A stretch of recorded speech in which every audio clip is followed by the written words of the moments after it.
Hello and welcome to Podcast 79 of the Amateur Skeptics. I'm your host, Brian Heinesser. I have a number of co-hosts this evening, starting with welcoming back Michael. Hey, everyone. Mac. Hey. Hey. And Good evening. Ian. Yep, Ian. Good evening, everybody. And it wouldn't be the same without Kimberly. Oh, you guys are sweet. Aren't we? How's though? everyone doing tonight? I'm doing good. You? I'm good. Boy, we have a lot of stuff in here, so let's get right into announcements and get that out of the way. Okay, sounds good. So, this coming Saturday, it looks like we've got the Fort Collins Skeptic Camp, which I have not heard much else about, except that it's happening. I'll be next speaking there. You're speaking there, huh? I'll be speaking there. Excellent. Oh, you know anything else about it we should mention? No, I think everyone should go up there and help them learn what a skeptic camp should be all about, because it's their first one. No, it's not. Oh, okay. It's not? Second one. It's their second They one? did one at the school, but I wonder if this is a different Is this group up different? there. This might be different because Kai put one on at the school, and that was quite good, actually. But I don't know. This is different. All right, Well, well, I'm we'll gonna be looking for a again. report about it next time. Yeah, because I spoke at it at the first one. Well, on Tuesday, February 26th, at the Denver Museum of Nature and Science, they're doing a film screening of Chasing Ice. I actually saw this one. It's a real eye-opener on climate change and what it really means graphically of the ice melting and what it looks like. So I would suggest it to anybody who wants to do it. Yeah, there's some good stuff about people in Finland talking about what the changes that are happening up there. Yeah, this was a scientific study, and it talks about how they got financed and the difficulties of setting it up, and then some really amazing images. So it's a good one. Okay, on the 27th, we've got Richard Dawkins and Catherine Stewart down in Colorado Springs at Armstrong Hall. If you're up in Denver, you may want to go back to the museum for 60 Minutes in Space, which is their free program. On Thursday the 28th, Dawkins and Stewart will be in Denver at the Colorado Convention Center. I just bought my ticket for that, so I'm excited about going there. And on Friday, March 1st, Catherine Stewart is going to be doing a reception, first at the Hub at like 5 o'clock to 6:30, and then up in Boulder. And she's the one who kind of got this whole thing started. And Michael, maybe I can turn that over to you for a little bit more information. Sure. Both of the panels, both in Colorado Springs and Denver, will be about the Good News Club, primarily. And it's an organization that indoctrinates children to bully other children on the schoolyard into becoming Christians. Right, and the really bad thing about this is that it looks like as though it's being sanctioned by schools, even though it's not, with the way that they've gotten into the schools, and so it's become a real problem. Tell the difference. Yeah, children can't tell the difference. Should be a good talk. Okay, on Sunday, March 3rd, the Pikes Peak Skeptic Society is doing a program on AIDS denialism. On the following week, Sunday, March 10th, the Humanists of Colorado have their monthly meeting at the Hub, and we're having a speaker in regarding the death penalty, which should be a fun discussion. Well, death is definitely a penalty. Yeah. On Saturday, March 16th, the Freedom from Religion Foundation's Denver chapter is going to be having their monthly meeting, and that's going to be held at the Hub. Yeah, and I would just want to say that's actually going quite well. I'm getting all the board emails. It seems like so there's a lot of activity going on there because I'm part of the technical piece of that, so that's going along well. Yeah, they roped you in nicely. Yeah, they did. They're really quick too. I walked in the door and it was all of a sudden. They were like, who? Well, it started before you got there. They were like, who is that guy who was talking about the computer stuff? And like, not 2 minutes later, you walk in there like, that's him. That's right, exactly. And it was all over. Yeah, you were pretty much ambushed, but it's a great program, and they've got a lot of energy, and I think they're going to do some great stuff. Yeah. Especially considering what's been happening. I'm sure we'll talk a little bit about this with asteroids coming very near Earth and sometimes hitting it, the smaller ones in Russia and some other places. The museum is doing a program on Wednesday, March 27th called Near Earth Objects, Finding Them Before They Find Us. On Thursday, April 11th, Bart Ehrman is doing a program on misquoting Jesus. I think that's Pikes Peak Skeptic Society again, right? That's a great book, by the way. That's a really good book if you want to read that prior to his talk. Okay, I think I actually have it electronically, but I don't think I've read it yet. I saw, actually, Michael is the person who wrote it in a different meetup that Neil deGrasse Tyson might be in Denver on the 15th of April. Is that right? I'm hoping that they expand it because he's in the Springs on the 17th, and just today we found out that all the tickets for anyone who's not a student are all sold out on Tickets West and at King Soopers. Wow. But students, like, as the last check I did, they could still get a ticket or two from the UCCS ticket desk, but they're rationing them out now. So no one can get a block of tickets. Wow. Okay. And it's because people in Denver bought them all up. So I'm really Nice. hoping they expand it to Denver as well. Yeah, I hadn't heard about it, and so I have not gotten one. But I saw him last time he was in town, and he is definitely worth attending. He's a great speaker. So hopefully, we'll have some more information soon about another event, since this one is sold out for the 17th down in the Springs. Yes. And the last two things I wanted to mention on announcements coming up, April 27th, it's a Saturday. It's going to be the Denver Skeptic Camp. And then we don't have any more details, although we will be having an organizational meeting very soon on the Colorado Secular Conference. This will be a follow-up to the one that was out in Grand Junction last year, and we'll be doing it in Denver this year. Okay. And that's your announcements. And I just want to mention, anybody who's got any other events coming up, please email me or the group, and I'd love to include them in here. Very good. So the highly anticipated Secular Hub has finally had their grand opening, and they did that on Darwin Day.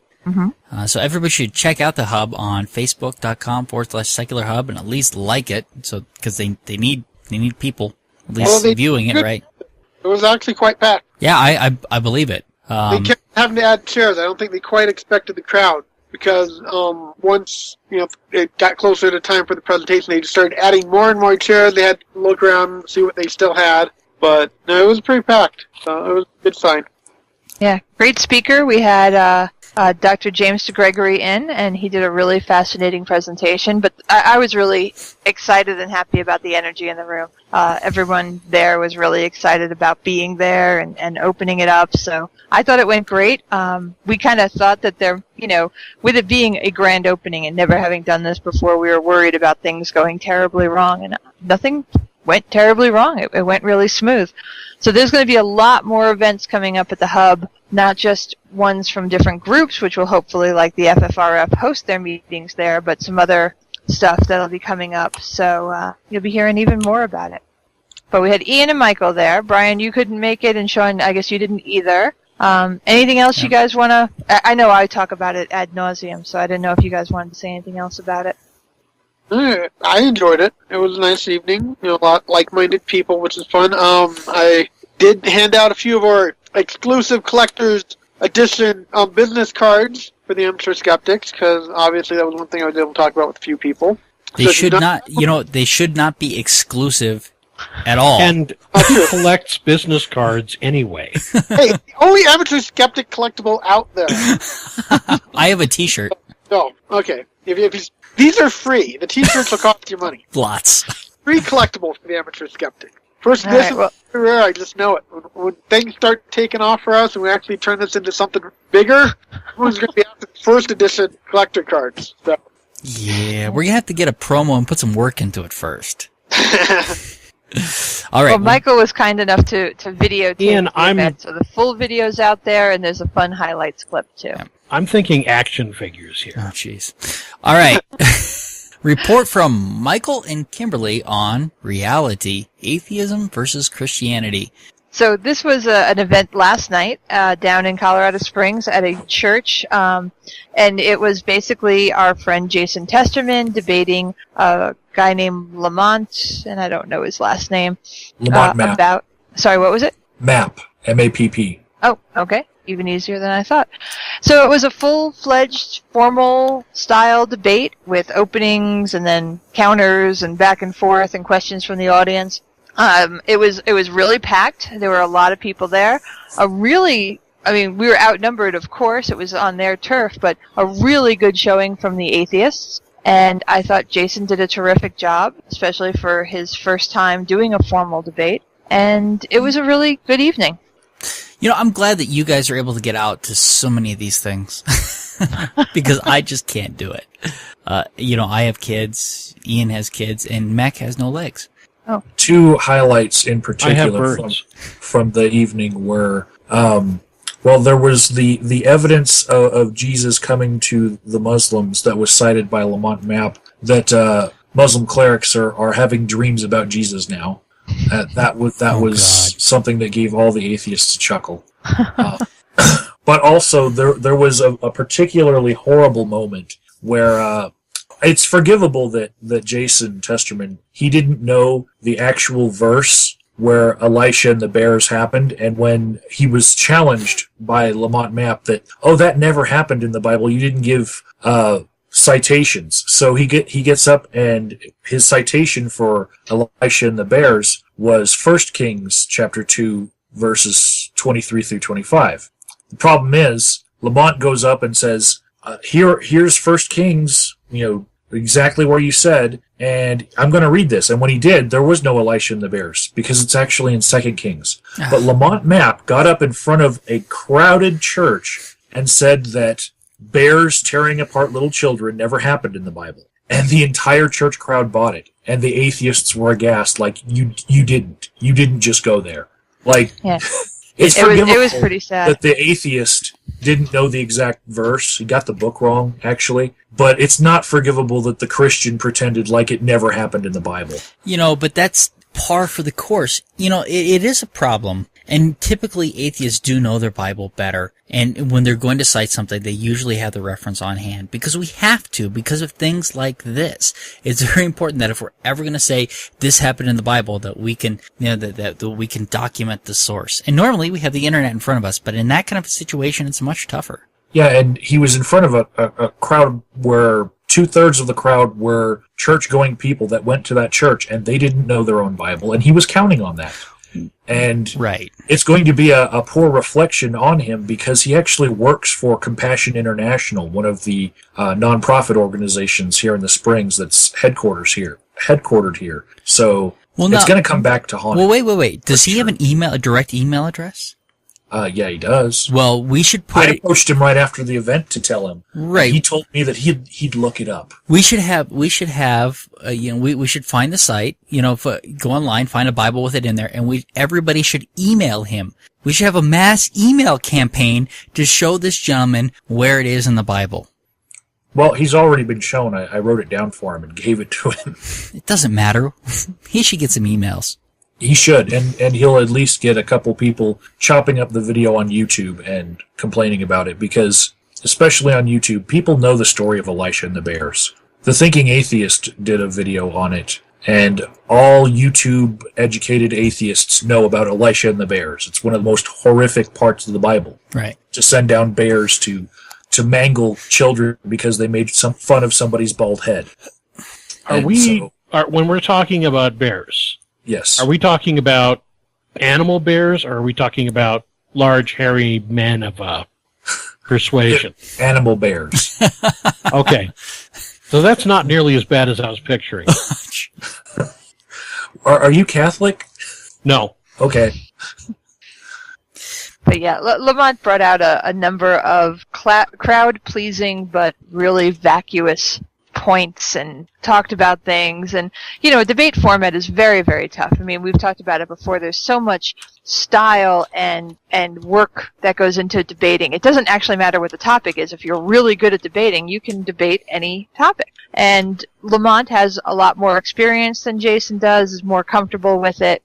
And like I said, I think Jason had a great showing, but it's really tough when you're so pressed for time and so many things are taken out of context and Lamont had an entire field of straw men that he kept putting up, and it was impossible for Jason to keep up with all of them to knock them back down. Well, that's what we call the Gish Gallop. I mean, that's exactly what the Gish Gallop is. Yeah, It was terrible.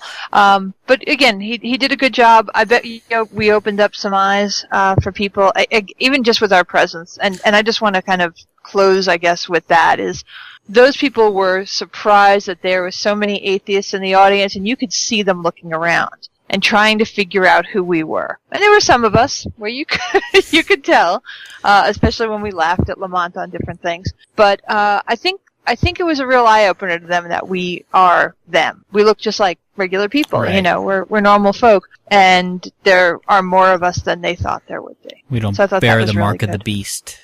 Yeah. But I guess I'm confused because I thought the whole purpose of these was just to have conversations. I didn't realize that This is not the free thought exchange. this is not the Jason free and- thought exchange. Okay, No, thank Jason made that really clear at the beginning, and we Okay. should have as well. This was not a free thought exchange event. This was a debate, and you're absolutely right. The free thought exchange is not a debate. you. Okay.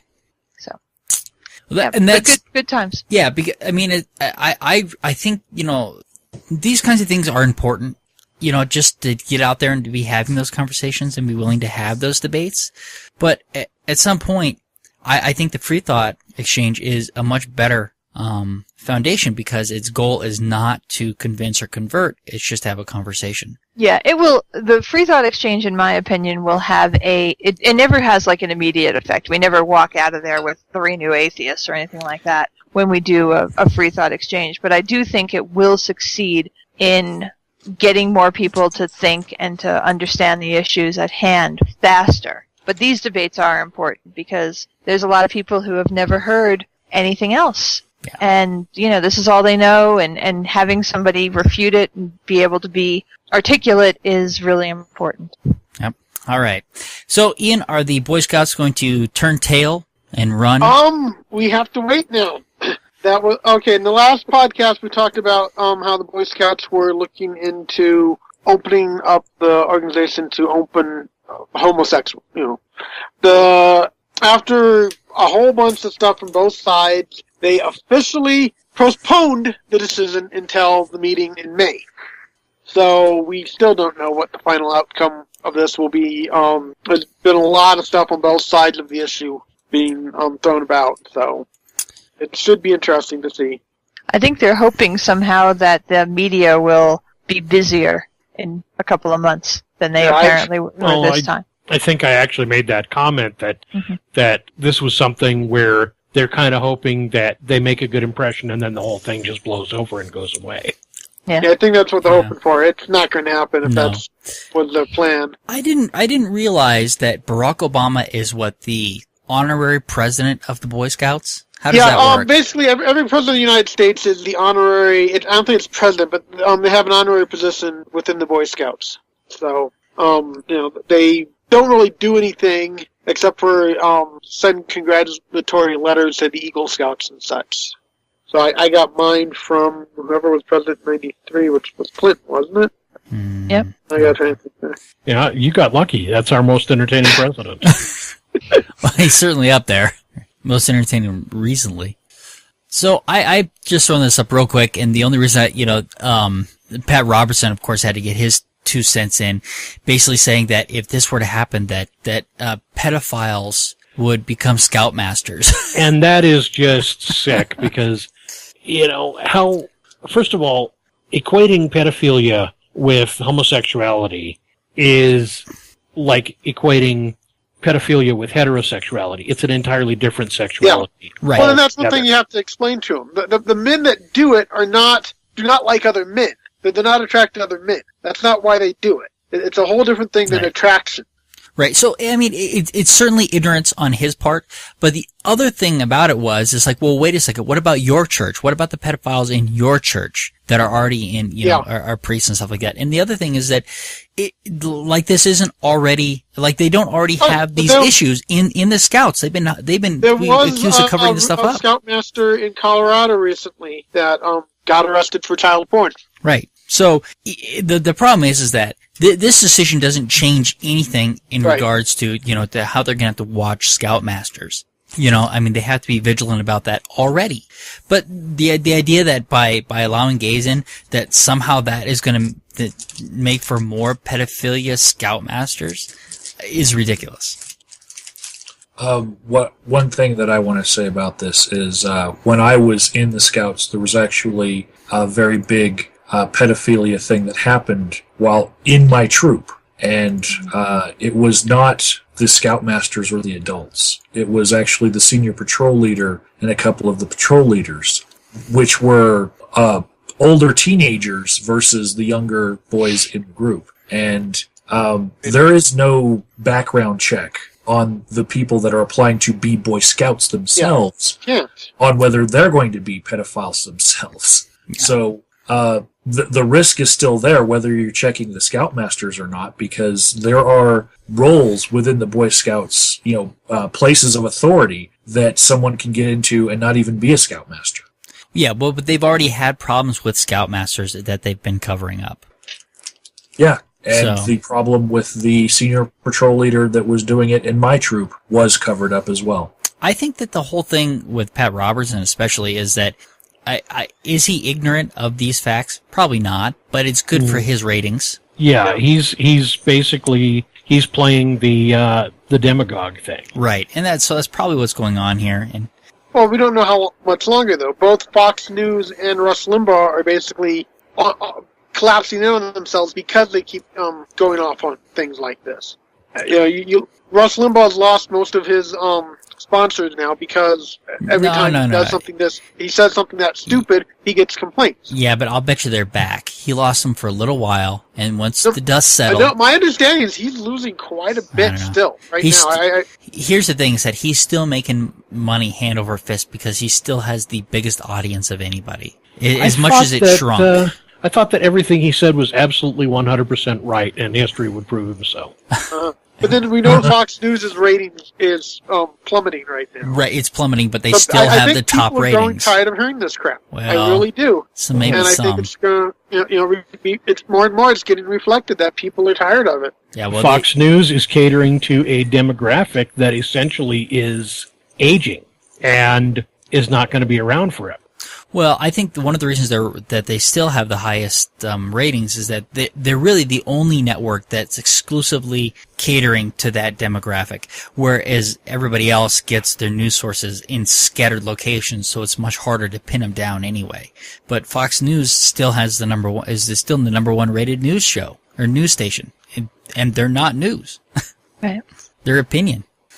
So. All right, so please encourage the Boy Scouts of America to stop discriminating against atheists and the children of atheists. Yeah. Michael? I put up a link on our Facebook page to a bunch of the equality groups, and so I recommend anyone on Facebook that is a member of our site to go and look at those groups and like them as well, support them. Well, Michael put up a petition at whitehouse.gov for people to go and sign. Yes, that petition actually originated here in Colorado.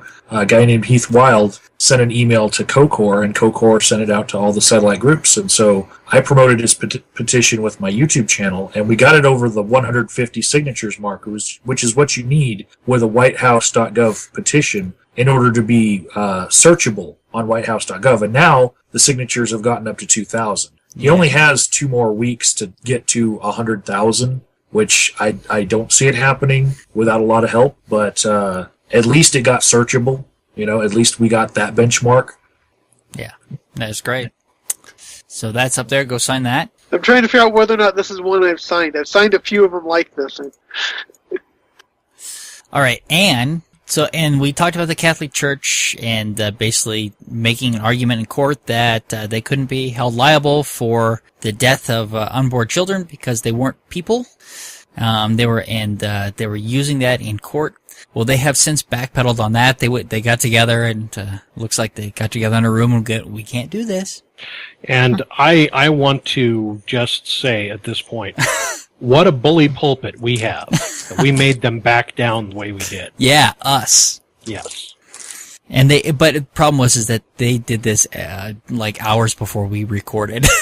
They knew we were going to be talking about it. Yeah. They knew. Yeah. But anyway, so they backed down on that. And when you read through this, they make the claim that they did everything they possibly could. And maybe they did or didn't. The reason it was a story for us was because of the argument they were making made them look like absolute hypocrites. Which, of course, I think we pretty much made the prediction last week that they were going to turn tail on this anyway. And, of course, they did. I mean, that went without saying. It's similar to the argument that that Elizabeth Warren brought up in Congress this last week as well. I know we don't have articles linked, but a lot of people might have heard about her speech basically saying, when's the last time we actually brought to court any of these big corporations and banks that, keep doing all this to our economy. We've got people poor people who are defending their lives over really kind of silly things, and yet these banks and corporations basically settle out on all of these different claims and stuff. And it's similar to this in that it is cheaper to settle on an individual claim than it is for them to change their policy. Yeah. And similarly, the Catholic Church has far more to gain by paying this guy out kind of as much as he wants, just to take that little high ground. Yeah.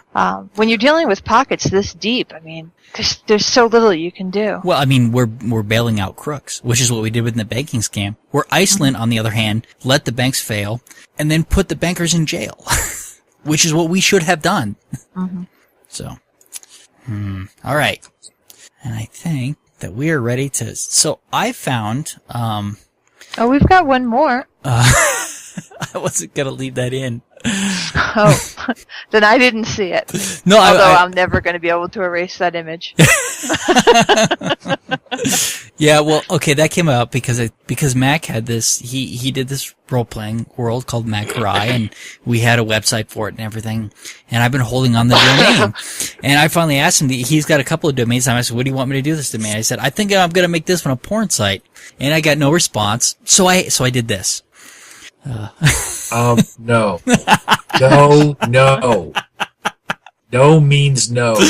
No.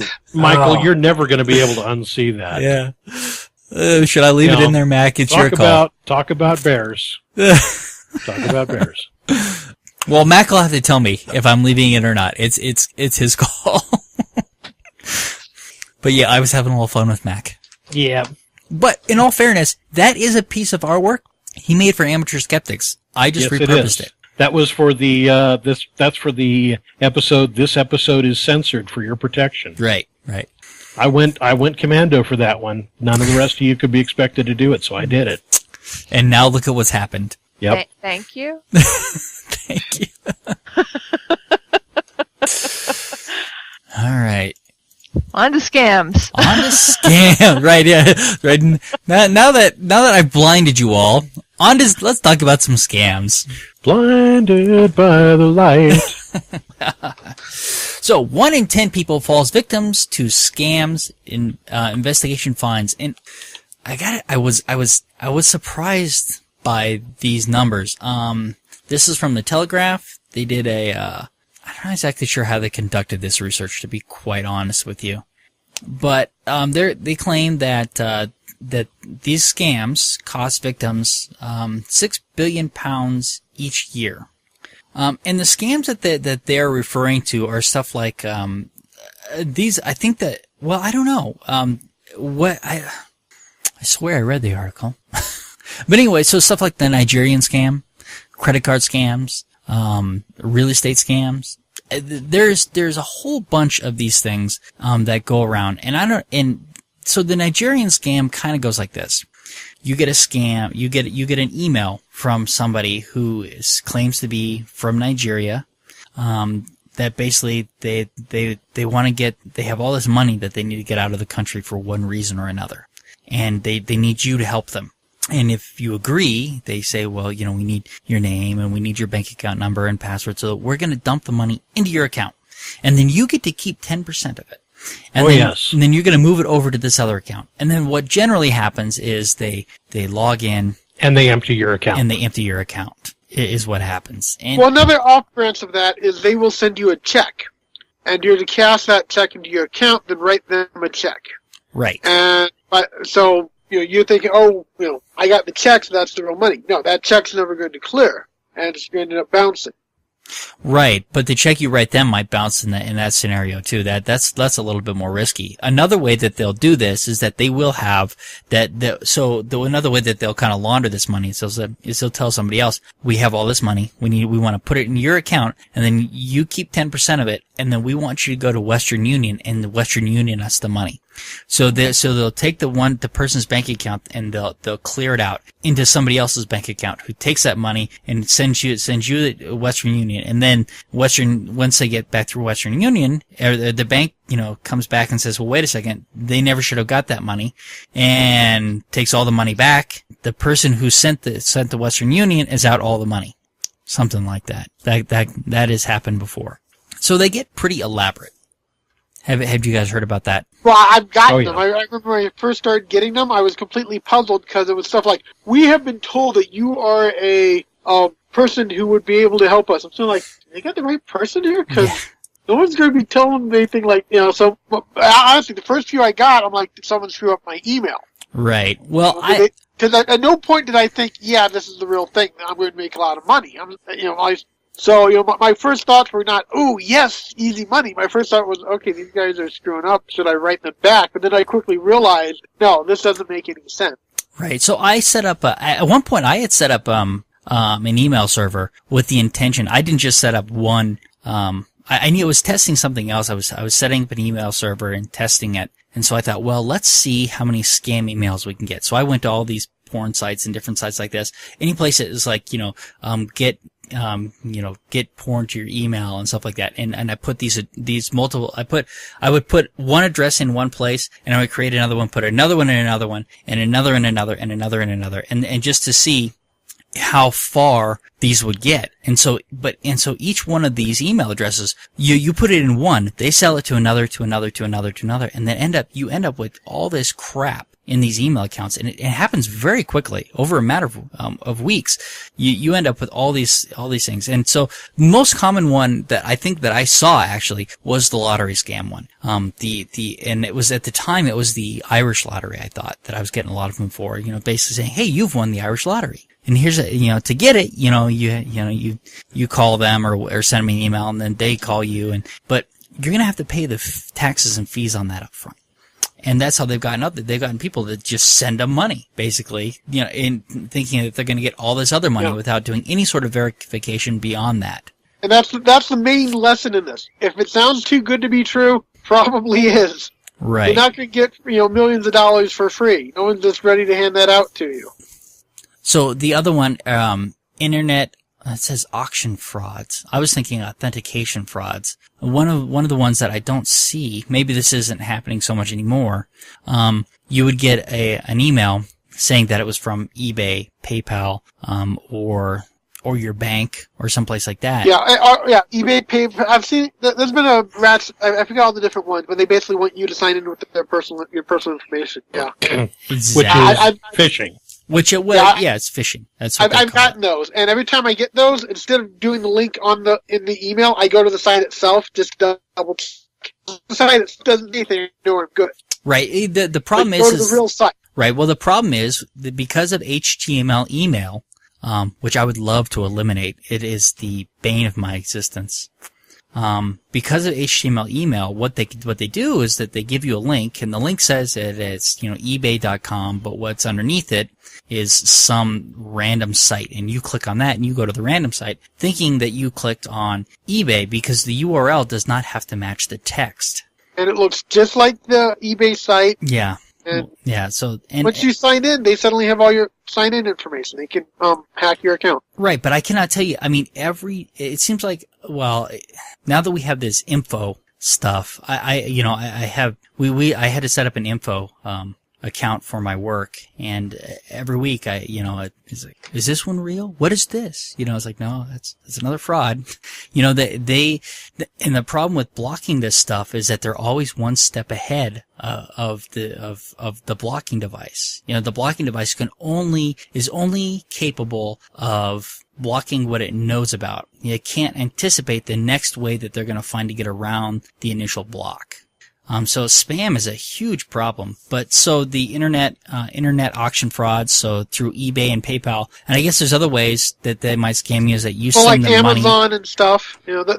Most people have so many accounts out there right now that they put I know I don't know where all my credit card is. I've ordered enough stuff online that if someone were to get the information to be able to hack some of my accounts, they possibly could order stuff in my name. Yeah, well, and all these like pharmaceutical ads and stuff, buy pharmaceuticals from those are horrible. See, so the other things that they've got on here, of course, the Nigerian advanced fee fraud. So you send them money, phishing and farming for identity theft. Some of these are quite insidious. I see more lottery scams. Oh, free credit report. This is the biggest scam because particularly there's a mandate saying that you are entitled to a credit report a year from every one of these providers. So Equifax, God, I used to know the three big ones. Anyway. TransUnion. Yeah, TransUnion. And what's the other one? Experian. So you are entitled to a credit report from these guys every year. And I knew that in Colorado that was the case. I think it's nationwide. And I think that it's been that way for a while. All you have to do is basically call these people and say, send me a credit report. They have to send you a credit report. So you sign up on one of these sites, it's going to give you a free credit report. And of course they spam you with ads and crap. Pretty common stuff. But, the easiest way, the way that most of this stuff has to work is you have to give them the information. That's the easiest way for any of these scams to propagate, is for somebody to give them the information. That's the easiest way. Well, there's also all the stuff. You can get a free game system if you just do a few things. And, of course, to do the few things, you have to basically buy something, sign up for something. Mm-hmm. And give and once you start on one of those, even if you don't complete anything, if you've given them the email, you will suddenly get a lot of spam. Right. My youngest son, we decided to set him up with an email and him start doing computer stuff. He went for all of those, and would give his email address to try and get some free stuff. We finally just had to delete his account completely because he was getting so much spam and start him over fresh. And, I had to sit down and talk to him. It's like, no, you don't sign up for that stuff. That's not going to get you anything free. That's just going to mess your email account up. Right. And like I say, and back, I think I forget exactly when I built that server. It took a couple weeks before that thing was just flooded. You put it in one site and it takes off really quick. Work at home scams. These are real popular. And so basically, you have to pay them for all the materials and, they tell you how easy it's going to be. Yeah. And this is a big thing with, multi-level marketing and stuff like that. You have to buy all these products up front and then you're stuck with them if you can't sell them. But man, if you can build that downline, you're going to make thousands of dollars. But somebody's got to sell the product, but they never sell them that way. Property investment scams. 900 scams. Now these 900 lines have got to be one of the biggest scams going. Mac would know that. Yeah. So would you. So would I, because we used to work for one. Of course, because all these psychic lines, of course, were 900 numbers. And boy, anything to get you hooked and keep you talking. Whatever it took, to max out whatever they could on these 900 lines. At some point they started eliminating them. But they can be quite a problem. And there's always problems, people would go into other people's houses and call 900 numbers. I don't know, is it still 900 numbers? Are they still just as big?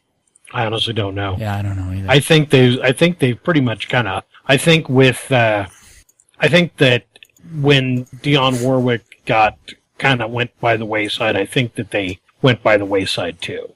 So, but these attacks are generally targeting people, either the elderly, or is a good target, the young, really, your 20-year-olds, and maybe not just 20-year-olds, but people who have less knowledge.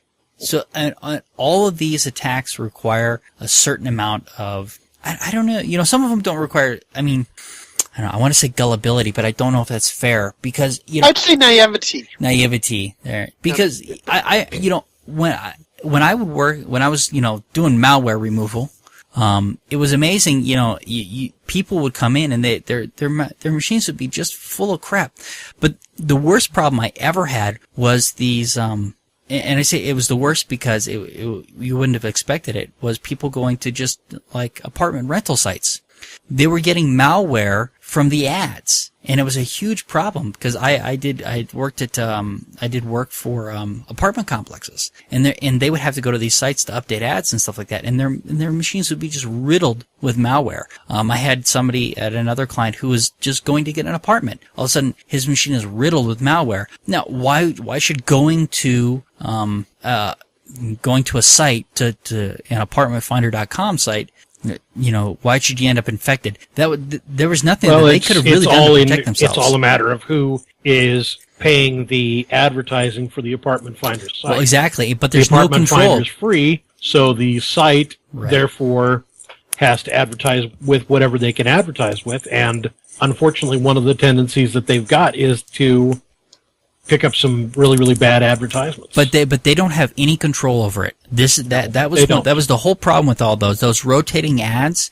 That when you go to a site, you get an ad. The site that's housing those things doesn't have any control of the ads coming through them. That's why CNN at one point gave out malware. Tom's Hardware gave out malware. Places where you were the more technically savvy sites that were distributing malware because of the way that these advertising models were set up. It's really disappointing that Tom's Hardware did that. Well, but once again, they're ad driven, Yeah. That's how they're making their money. And so they had one of these ad companies and they delivered malware, just like some of the others. But for all this to work, they're using a technique called social engineering. And I imagine you guys have all heard of this. But the idea is to get the person to act in a way that they would normally act, but causes something fraudulent to happen. Right. So, let's see. Social engineering in the context of security is understood to mean the art of manipulating people into performing actions or divulging confidential information. And there are, actually there's a really good site. It's called the PLA. The phone is PLA. They're basically phone hackers, and they have done stuff. Do you guys remember when Foursquare? I think it was Foursquare first started. 4chan. Which one? 4chan. It was one of these sites where you log in to let people know where you are. Oh, isn't that Foursquare? Foursquare. Yeah, that's Foursquare. So what they would do is they would look for people, in Foursquare, and they'd find somebody and say, okay, this person just checked into the Home Depot. So they call the Home Depot, and they page the guy to the front to come get the phone. And somebody also at the same time had set up a site called pleaserobme.com that would go through and look at these social engineering sites and then let people know this person is here now, this person is here now, trying to show the stupidity of letting people know where you are all the time. And they would do other stuff too, where you basically calling people and getting them to do these things that they wouldn't normally do. But my favorite on here is the IRS. So the IRS, who you would think they should have, you would hope would have a certain amount of training about. One would hope. About these kinds of things, but. So they had a company do a pen test on them, where they called them up and said, hey, it's the IT department. We're having some problems. We need you to change your password. Give them some suggested passwords, and they would change their password to that. Now, let's see. In 61 of 121 cases, the TIGATA caller was able to convince the IRS employees to change his or her password as requested. Wow. Yeah. Yep. And I think and this is the update. This is after they were told, listen. Maybe that's not true. Maybe after the update they were able to get people to question a little bit more. But I mean, it's amazing. As the IT guy, you can walk into most of these places and say, I'm the IT. I'm the computer guy. I need your password so I can get into your computer. Here you go.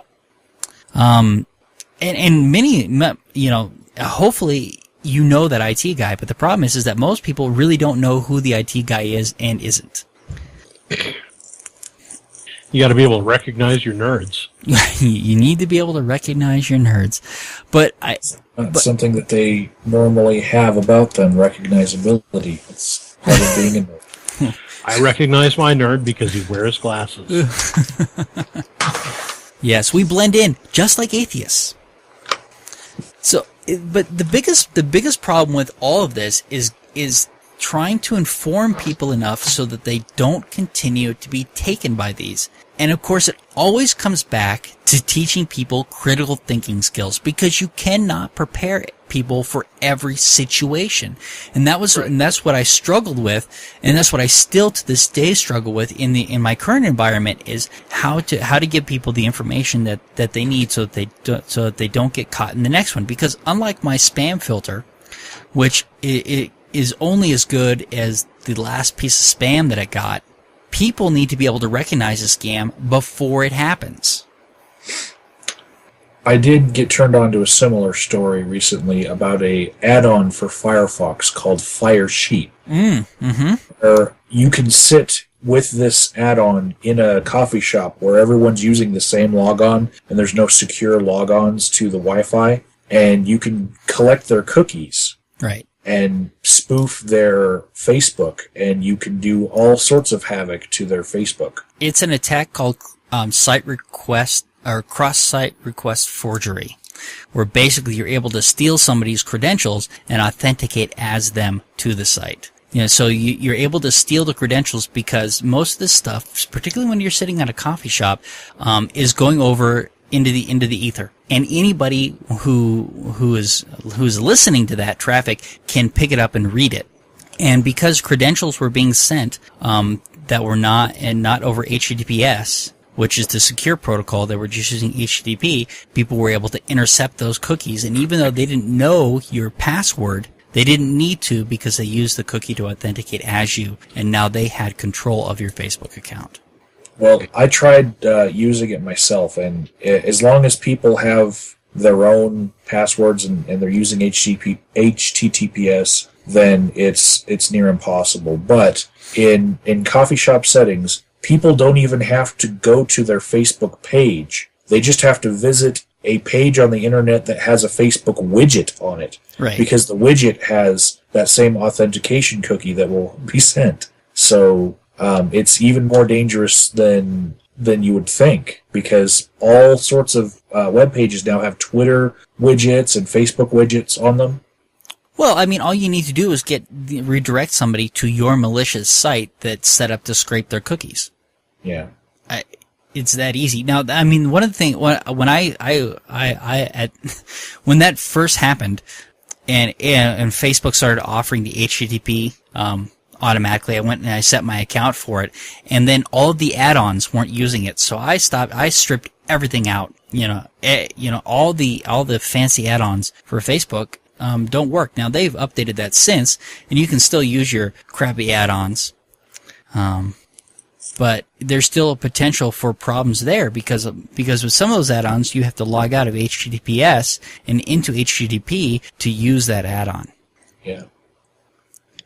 But the release of Firesheep is similar to the story that you just told, because the entire purpose of Firesheep being released was so that a whole bunch of people would use it in coffee shops and show people the risk to security that they were posing by not getting a secure password from the counter, basically, and turning all Wi-Fi into something where you have to actually go up to the counter and get a printed out little ticket with your own password. Because until we go to a system like that, where you actually have to interact with people and you don't just go in there and use the blanket password for everyone, we're going to have this security problem. Yeah, I use a different password at every site. I don't duplicate my passwords anywhere, but that becomes a hassle. So I manage it with a program called LastPass. So I have one hairy master password that inputs my gibberish passwords to all these other sites. That master password is called the Precious, right? Yes, it's called the Precious. My personal password security is to basically use alphanumeric characters and other languages simultaneously. Right, but it's not good enough. Because one of the things that's happening now is they're able to recognize certain pieces in these passwords. So like if you have monkey in your password, they're getting to the point where they can pull that out of the encryption. Mm-hmm. So people who, even though you're using a passphrase, they're starting to be able to break some of that down as well. And I haven't looked into that quite as much, but if the hacker is fluent in Pig Latin, he's welcome to the password. Well, but why not make a Pig Latin dictionary then? That's what rainbow tables are for. Fair enough. See, so what I do with a rainbow table, essentially, is I'll take a password list and then I'll encrypt it and get all those hashes, and then I can compare hashes. Once I get a match on the hash, then I have your password. so it becomes much quicker. So I mean, really, passphrases are better, right? And then alphanumeric. I mean, but really, nothing's better than just a plain gibberish password plus 14 characters. But it sucks. Well, the problem, of course, with gibberish passwords is you can't really remember them. You can't remember them, so that's why you've got to try and make the best hairy password you can for your master password. What happens if your hacker's a Javarian and he speaks fluent gibberish? Well, hopefully he might have rainbow tables for that too. Rainbow tables for everyone. So, I mean, but it gets more and more sophisticated, so educating users on how to protect themselves becomes more and more complicated every day. And if you watch, like Krebs on security and stuff like that, you start to see the most insidious stuff constantly going around that people are doing. And one of the most elaborate attacks was a guy who ended up getting his Apple laptop. Some hackers sent out he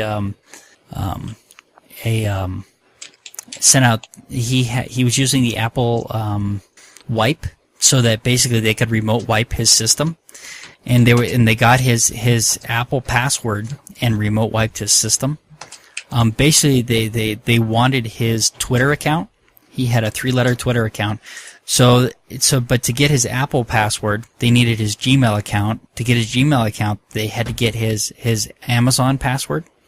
And it was quite clever at the time. What they would do is they would call Amazon, and they would tell them, "Hey, I want to add this card to my account." And Amazon would add the card to their account, and then they would call back and say, "Hey, I forgot my password. I need to get my password." And they say, "Okay, well, I need the last 4 digits of one of the cards on your account." And they would give them the last 4 digits of the card that they just added to their account. That they just added. Wow. Yeah. Okay. And then once they had the Amazon, they knew the Google, and they were able to go from Google back to Apple. They were able to call Apple. Now they had enough information and they had his credit card number and his Google email address, because they had the original account number that was at Amazon, because that was in there. So they were able to call back, and they finally got, even though they didn't know any of the security questions from Apple, they were finally able to get a representative to give the password. Then they were able to remote wipe that,